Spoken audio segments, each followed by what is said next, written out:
Ya, pemirsa, bagaimana situasi terkini penangkaran buaya di Sorong setelah kejadian dibunuhnya ratusan ekor buaya oleh warga? Dan bagaimana pula kelanjutan pengusutan kasus ini? Kita akan mencoba menghubungi Kapolres Sorong AKBP Dewa Made Sidan Sutrana dari Sorong, Papua Barat. Selamat siang, Pak Dewa Made. Pak Dewa Made sudah bergabungkah? Oke, ini dia sudah. Pak Dewa Made, boleh diberitahu kepada kami bagaimanakah perkembangan terkini dari kasus pembantaian buaya? Kami sampaikan perkembangan terkini sekitar jam 9 kemarin. Ya, dari hasil mediasi kemarin hari Senin, dia korban dan dia pemilik penangkaran buaya itu sudah menyepakati tidak adanya mengambil tindakan-tindakan yang melanggar hukum. Sampai saat ini situasi masyarakat kita menghimbau dan kita sendiri melakukan pengamanan, situasi aman, kondusif, jalan dengan lancar. Demikian, Mbak. Oke, jadi sudah aman dan kondusif. Tapi Pak, boleh diberitahu kepada kami latar belakang adanya penangkaran buaya yang ternyata begitu dekat dengan pemukiman warga itu seperti apa, Pak?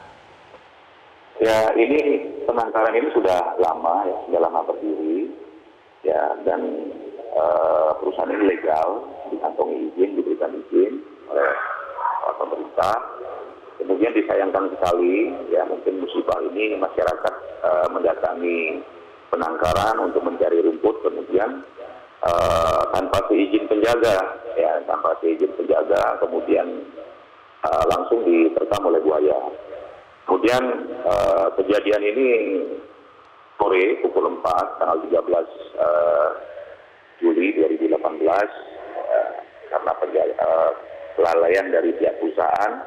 Nah, ini kita juga sudah tindak lanjuti dengan menerima laporan polisinya. Demikian, Mbak. Ya, Pak Made, kalau dari kacamata hukum ya, kan ini dikabarkan bahwa korban memang masuk ke penangkaran tanpa izin begitu. Nah, kemudian sementara ada penangkaran yang berada di tengah pemukiman warga. Nah, bisa tidak kasih kami perspektif di sini yang sebenarnya melanggar, yang salah ini yang mana begitu?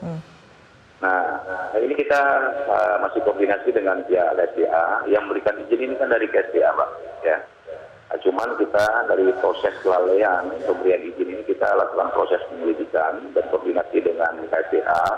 Apakah sah syarat-syaratnya yang sudah mendirikan penangkaran ini sudah cukup lama ini. Baru kali ini baru ada komplain demikian. Nah, demikian, Mbak. Iya, Pak Made, kalau begitu ini kan kondisinya sudah ada korban jiwa seorang warga, kemudian buaya pun yang ada di penangkaran pun sudah dibunuh begitu ya. Nah, ini apa kelanjutannya seperti apa? Apa yang bisa dilakukan polisi pada titik ini, Pak? Sementara tempat penangkaran kita segel, ya, kita tutup sementara dengan koordinasi dengan pemerintah, izinnya juga dicabut, kemudian kita juga dudukkan persoalan ini kita tidak lanjuti dengan menerima laporan polisi. Ada beberapa saksi-saksi yang sudah kita lakukan pemeriksaan. Kemudian kita dirikan ini 2 kasus, Mbak. Yang pertama adalah kasus kelalaian dari pihak penangkaran sehingga jatuh korban. Kemudian yang kedua adalah perbuatan dari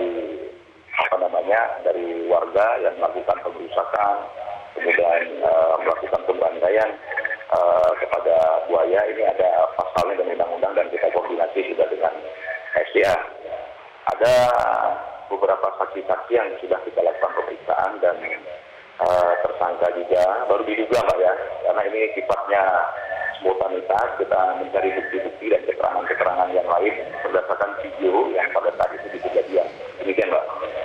Baik, Pak Made, terakhir informasi yang kami dapat itu kan hampir 300 ekor buaya yang dibantai. Apakah masih ada tersisa yang masih hidup? Lalu bangkai-bangkai 200-an buaya itu dikemanakan sekarang, Pak?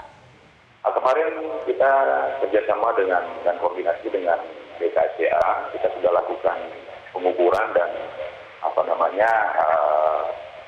terhadap barang bukti. Sebagian barang bukti kita lakukan, kita foto sebagai barang bukti kita di proses penyidikan nanti, Mbak.